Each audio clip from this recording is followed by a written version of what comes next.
This video is one of 5 covering the feature films from Series 1 of the Final Girl board game, which are designed to supplement our main review of the game. We hope these will collectively form a useful guide of the settings and villains available in the series, whether you're deciding where to start your experience of Final Girl or looking to take on a new challenge.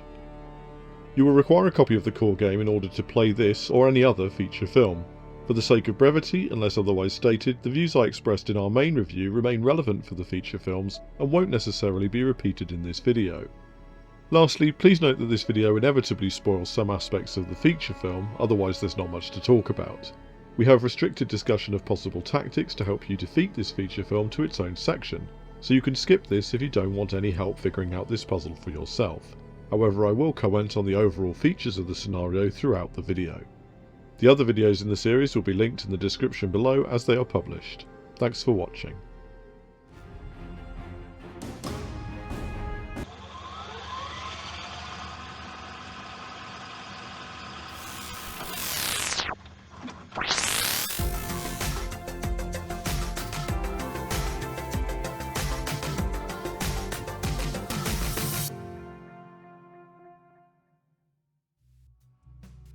Like all the feature films, Carnage at the Carnival is divided into 2 sections. Those elements that are linked to the setting, such as the setup, events and item cards, and those components that are related to the killer. This is so that you can easily switch the killer or setting with others in the range, and the components are marked with symbols allowing you to track them back to the setting or the killer at the end of your game. These components are enclosed within the map board for Carnival of Blood and Geppetto's killer board. You also get 2 final girls, Asami and Charlie in this case, which again can be used in any setting. For the purpose of this review, we're going to look at all of these components as a single cohesive expansion without switching in other options from the wider Final Girl range, as there are so many potential combinations at this stage that it would make for a very long video. No plastic miniatures are included in the feature film, though these are available separately. With no movement within his basic action, Geppetto is another killer that spends portions of the game deceptively stationary.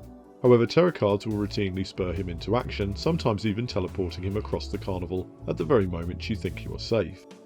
His bloodlust track generates just a single point of horror in the early stages and progresses to event draws in the latter, and with only 8 points of health he is, at first glance, among the less intimidating killers in the game. However, to view Geppetto in isolation is to misunderstand the true danger. Alongside Geppetto, we get our first minion enemy of the game in the form of his 3 wee little puppets. Their appearance will require most players to return to the core book, where the basic rules for minions are located, whilst also taking account of the rules specific to the puppets.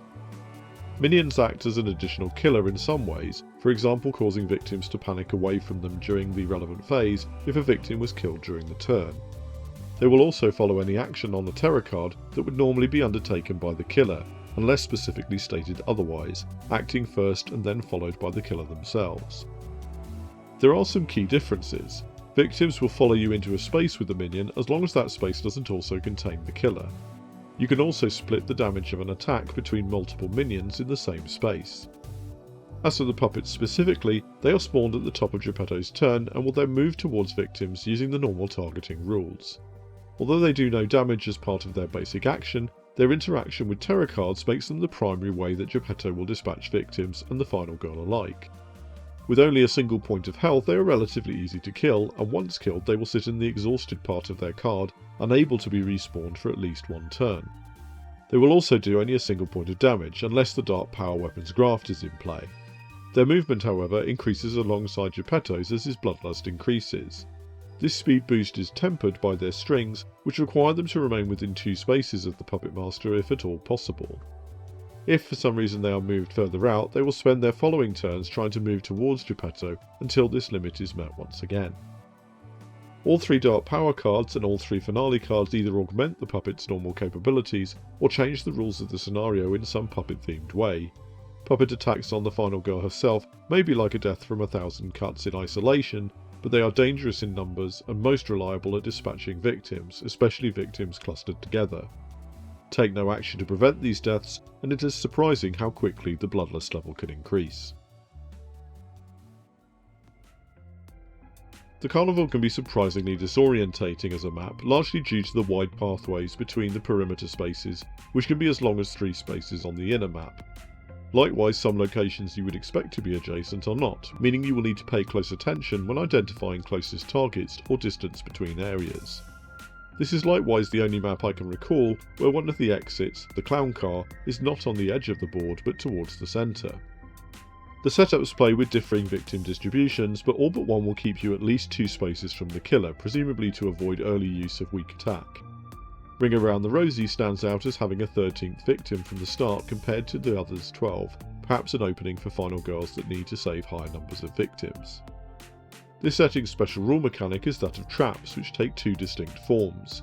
Some are concealed within the terror deck, creating a persistent hazard on the board and immediately killing victims, which will make ending the action phase in a space with victims risky at best. Even without victims, these traps can impact your health and reduce your options for subsequent turns.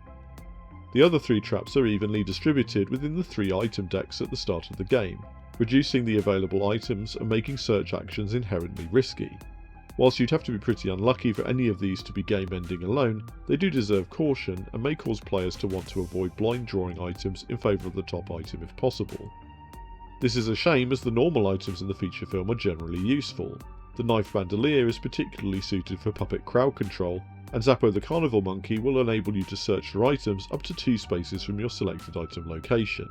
These are found alongside old favourites such as the baseball bat and pepper spray, seen in other instalments but no less useful here. Events are as thematic as you'd expect, and with Geppetto's Bloodlust track in play you are likely to see an above average number of them. Standouts include the world's hairiest man turning out to be a werewolf, which feels like foreshadowing for Series 2, and the sudden arrival of your plucky younger sibling. The golf cart, if you are lucky enough to draw it, represents a surprisingly beneficial perk, whether to do damage to the killer or to ferry victims around, as long as it stays on the outer path. Unfortunately, there's no way to guarantee its arrival, but it will rarely be unwelcome when it does show up. At just 5 points of health, Asami can feel like a liability in a feature film where it is not uncommon for the final girl to have to endure multiple attacks in a single turn, but treated with care she is very well suited for the job at hand. The ability to reduce horror twice from 1 victim save and to obtain a free search card makes her very efficient, while unlocking her ultimate ability, requiring only 4 victims, is easy enough to achieve in the early stages of the game where there are fewer puppets to block your plans. Once done, Asami has complete immunity to item traps, allowing her to make the best use of the items available, and ensures she will always draw at least 2 item cards on a successful search. The utility of this at the carnival is obvious, but as traps are a mechanic unique to this particular setting, it does mean Asami's usefulness is diminished once she ventures into other locations. Rescuing 6 victims to unlock an ultimate ability always seems like a tall order, and nowhere more so than at the carnival, where deaths can rack up very quickly. However, with her focus on horror reduction and additional movement, it is possible to build some momentum with Charlie if you can achieve some early successes. The reward for doing so is substantial. At 7 points of health, she has almost as much health as Geppetto and is among the most resilient Series 1 final girls. Sacrificing 3 points of this for a critical blow card is an ultimate ability that would give the most confident player pause. However, at the right moment, perhaps to dispatch all 3 puppets in one action, or as a coup de grace when Geppetto is weakened, there are few abilities more powerful. Charlie is one of the final girls I am most excited to move out of her feature film and try against other locations and killers, her endurance and utility making her an easy choice in any number of situations. I don't want to puppet anyone through this scenario, so if you want to avoid help overcoming Geppetto and his wee army, this is your final opportunity to skip to the next chapter.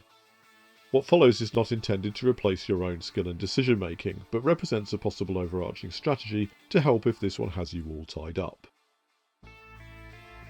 I must admit that Geppetto has proven quite the challenge to defeat. On the face of it, rapidly attacking him directly seems like it should work, but after several attempts to pull this off, I wondered what would happen if we slowed it all down a bit. Most killers in Series 1 become significantly more powerful the higher their bloodlust, but for Geppetto and the puppets this isn't really the case. They certainly become faster, but at no point will they do more than 2 damage per attack.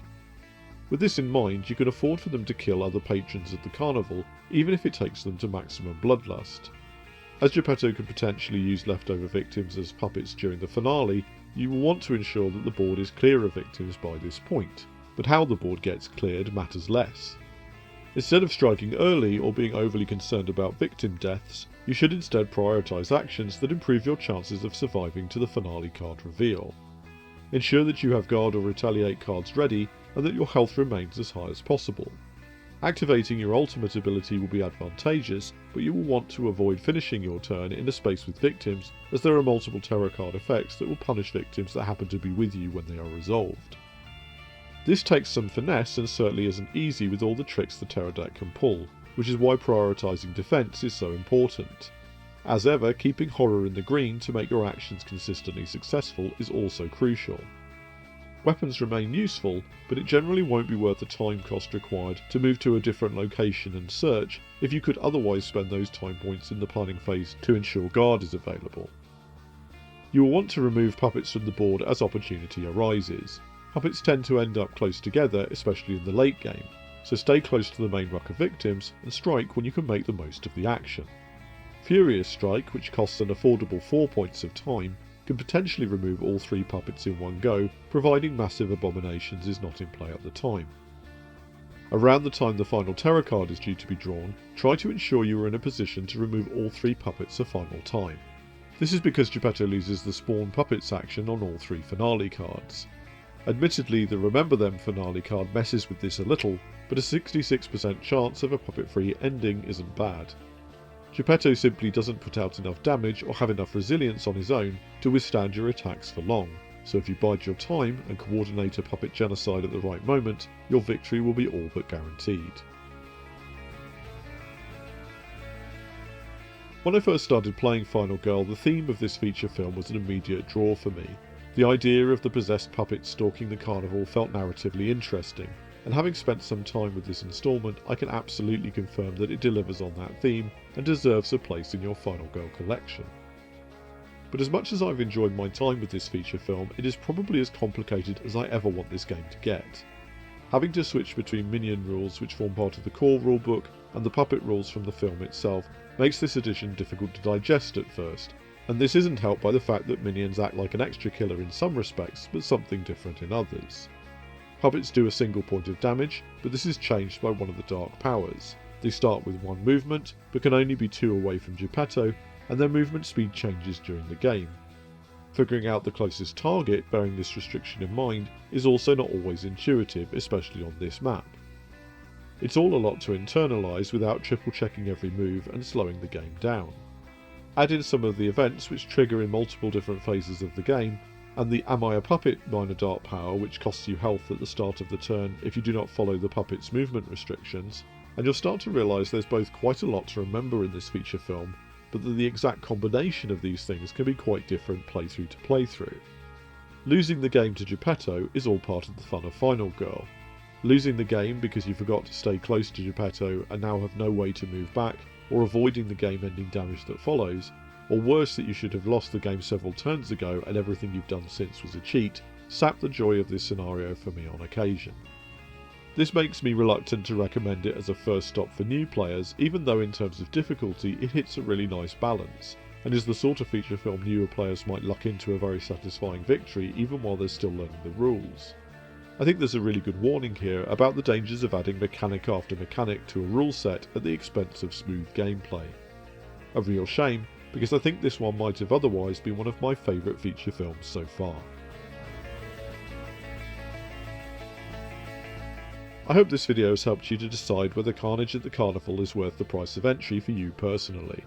We're approaching the end of our journey through the Series 1 feature films, and links to those published so far are in the video description. For those yet to come, that beautiful red subscribe button is your ticket to make sure you never miss another Final Girl video from us, nor any of the other eclectic tabletop videos that we release. And let me tell you, we are pulling all of the strings to bring you plenty more exciting content soon. Until we do, let me remind you to work hard, play better, and take care out there.